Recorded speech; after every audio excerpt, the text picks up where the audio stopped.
गृहस्थ हो तो भगवान शंकर के समान। भगवान शंकर जी का गृहस्थ आश्रम ऐसा था। इनके परिवार में कितने लोग हैं? भोलेनाथ के परिवार में 4 लोग हैं। भगवान शंकर जी, माँ पार्वती, गणेश जी और कार्तिकेय जी, ये 4 लोग हैं। लेकिन परिवार में इतना अच्छा व्यवहार है, एक दूसरे से इतना प्रेम करते हैं, इतना सुंदर गृहस्थ है। चारों की एक साथ पूजा होती है और अलग अलग की भी पूजा की जाती है। भगवान शंकर जी का भी अलग पूजन किया जाता है, अलग मंदिर बनाया जाता है। माता पार्वती का भी अलग से पूजन किया जाता है। गणेश जी का अलग मंदिर बना करके पूजन किया जाता है और कार्तिकेय भगवान का भी पूजन किया जाता है। क्योंकि ये परिवार इतना सुंदर, इनका गृहस्थ अच्छा है, इसलिए ये पूजे जा रहे हैं। प्यार से बोलो। उसी प्रकार हमारा भी गृहस्थ आश्रम अच्छा होगा तो सब हमें भी सम्मान देंगे। आज मैया बोली, देखो नारद जी, आपको लगता है कि हमारे यहाँ लड़ाई होती है, लेकिन ऐसा नहीं होता। नारद जी ने पूछा, प्रभु अभी कहाँ हैं? माँ ने कहा, भगवान ध्यान में बैठे हैं, वो समाधि में बैठे हैं। आप बताइए, आप किस लिए आए? नारद जी कहते हैं, मैया मैं तो बस आप लोग के दर्शन करने के लिए आया था। और नारद जी ने कहा कि आपके घर में लड़ाई तो होता होगा, कभी तो होगा, ऐसा हो ही नहीं सकता कि लोग कहते हैं ना हमारे घर में कभी लड़ाई झगड़े नहीं होते। लोग झूठ बोलते हैं। आप चाहे कितने अमीर हो, कितने गरीब हो, सबके घर में लड़ाई कभी ना कभी किसी बात को लेकर के होता ही है। जब आप सालों से किसी एक व्यक्ति के साथ में रह रहे हैं तो वहां कभी ना कभी मनमुटाव, झगड़ा तो होता ही है। परिवार में झगड़ा होता है और कई बार पति पत्नी में लड़ाई होता है।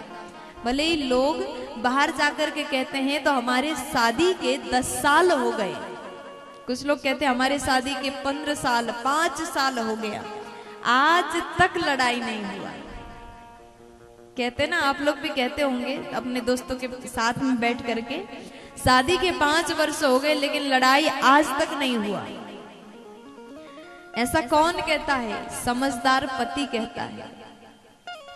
लेकिन पति समझदार ना हो तो सबको बता देगा, आज हमारी पत्नी ने ऐसा कहा, खाने में ये बनाया वो बनाया।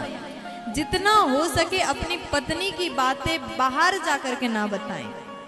अगर आपकी पत्नी आपके साथ में लड़ाई भी कर रही है, समझदार पति का लक्षण वही है, चुपचाप से बैठे सहन करें। आप प्यार से समझा दो। दुनिया की हर नारी एक भाषा समझती है, वो है प्यार का भाषा। अगर आप अपनी पत्नी को कंट्रोल करना चाहते, बस में रखना चाहते हैं, तो आप कभी कभी उसके लिए गिफ्ट ले आइए, कभी कभी अच्छे प्यार से बात करिए। आपकी पत्नी बहुत ज्यादा लड़ाई करती है, झगड़े करती, परिवार को तोड़ने की बात करती है, तो उसको बैठ करके अच्छे से अकेले में समझाइए। और जो पुरुष परिवार के लोगों के सामने अपनी पत्नी को चिल्लाता हो, परिवार के सामने अपनी पत्नी को डांटता हो, उसका इज्जत ना करता हो, आपकी पत्नी जीवन में कभी सुधरने वाली नहीं है। इस बात को लिख के रखिएगा। लेकिन आप परिवार के सन्मुख सम्मान देते हैं तो उसको अपने आप लगेगा, मेरा पति कितना अच्छा है, सबके सामने हम गलत भी कर रहे हैं तो भी हमें सम्मान मिल रहा है। इसका अर्थ है हमको बदलना होगा, सुधरना होगा। और ऐसे पति बड़े समझदार होते हैं। प्यार से बोलो। लड़ाई किसके घर में नहीं होता, लेकिन एक दूसरे को समझ करके चलना जरूरी है। आज मैया ने कहा, सच में हमारे यहाँ लड़ाई नहीं होती। नारद जी ने कहा, कभी तो हुआ होगा। मैया बोली, देखो नारद जी, ऐसा है कि हम लोग एक दूसरे को अपनी बातें बताते हैं, और जिसके यहाँ परिवार के बातें सबको पता होने लग जाए तो सब मिलकर के समाधान निकलने लग जाएंगे। लेकिन आप अपनी बात ऐसा सोचते, सास को पता ना चले, कहीं जेठानी को पता ना चले, तो ऐसे स्थिति में आप फंस जाओगे, अकेले पड़ जाओगे। इसलिए सबको बताइए, परिवार तक बात बताना चाहिए, लेकिन परिवार से बाहर नहीं बताना चाहिए। किसी किसी माताओं का आदत होता है, ससुराल में कुछ भी हुआ, कुछ भी छोटा सा भी कुछ खराब हो गया, बिगड़ गया, फ्रिज भी खराब हो जाता है तो पहले ये नहीं कहेंगे, सबको बताएंगे इसको कैसे ठीक करवाएं, ये नहीं। मायके में फोन लगाए, माँ जानती हो आज हमारे यहाँ फ्रिज खराब हो गया, आज हमारे यहाँ टीवी खराब हो गया, आज हमारी सास ने हमको ऐसे डांट दिया, देवर जी ने अपने कपड़ा हमसे धुलवाया। ऐसी पंचायत जो नारी करती है ना, उसका गृहस्थ आश्रम कभी अच्छा होने वाला नहीं है। आप परिवार के साथ में मिलकर के चर्चा करिए, एक दूसरे को बताइए। माता पार्वती कह रही हैं, हम भगवान को हर बात बताते हैं और भगवान भी छोटी सी बात भी हमसे छुपाते नहीं हैं। इसलिए नारद जी हमारे घर में कभी लड़ाई नहीं होती। अब उसके बाद नारद जी ने कहा, अच्छा मैया तो एक बात हमको बताइए, भगवान शंकर ने जो गले में मुंड माला धारण किया है वो माला किसका है? मैया तो चुप हो गई। मैया बोली कि देखो नारद जी, ऐसा है कि हमने पूछा नहीं था, अगर हम पूछते तो ये बात भी बताते, यहाँ तक कि अपना गोप्य मंत्र भी हमसे नहीं छुपाते हैं। मैं जरूर पूछूंगी। नारद जी कहते मैया पूछ लीजिएगा। इतना कहकर के देवर से नारद जी वहां से निकल गए। मैया ने विचार किया, इतनी बड़ी बात हमको नहीं बताया, इतनी बड़ी बात हमको नहीं बताया। अब जैसे मैया को लगा कि भगवान ने तो कहा था कि हर बात हम आपको बताते हैं, कुछ भी नहीं छुपाते, और जैसे मैया ने विचार किया इतनी बड़ी बात हमको नहीं बताया, बार बार उसी बात को सोचती रही, बड़ा क्रोध आया। मैया रूठ करके कोप भवन में बैठी हैं। जैसे भोलेनाथ आए, भगवान आए तो मैया स्वागत के लिए नहीं पहुंची। भगवान ने चारों ओर देखा, मैया को ढूंढा है, लेकिन कहीं पर भी माता जी नहीं दिखी। तो अंतिम में कोप भवन बनाया गया, जहां पर कोप भवन था वहां भगवान गए हैं। तो वहां पर माता पार्वती रूठ करके बैठी है। भगवान ने पूछा, देवी क्या बात है, क्यों गुस्सा हो? तो मैया बोली, आपसे हमको कोई बात नहीं करनी, आप यहाँ से चले जाइए। तो उसके बाद फिर भगवान बोले, देवी जो भी बात है हमको बताइए, अगर आपको किसी चीज से दिक्कत हो तो हम आपको समझाएंगे, बताएंगे। जब कारण बताओगे तभी हम मना पाएंगे। तब मैया जी बोली, प्रभु आपने कहा था आप हर बात हमको बताते हैं, लेकिन इतनी बड़ी बात आज तक हमें नहीं पता, आपके गले में जो मुंड माला है किसका है? तब जैसे भगवान ने सुना, भगवान बोले, देखो देवी ये आप ही का सिर है।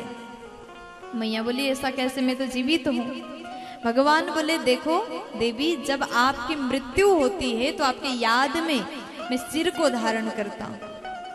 अब जैसे मैया ने सुन लिया, माँ बोली कि प्रभु ऐसा कैसे हो सकता है, जब मेरी मृत्यु होती है तो आपकी मृत्यु नहीं होती क्या? अब भगवान बोले, देखो देवी हमने अमर कथा पान किया, इसलिए कभी हमारी मृत्यु नहीं होगी।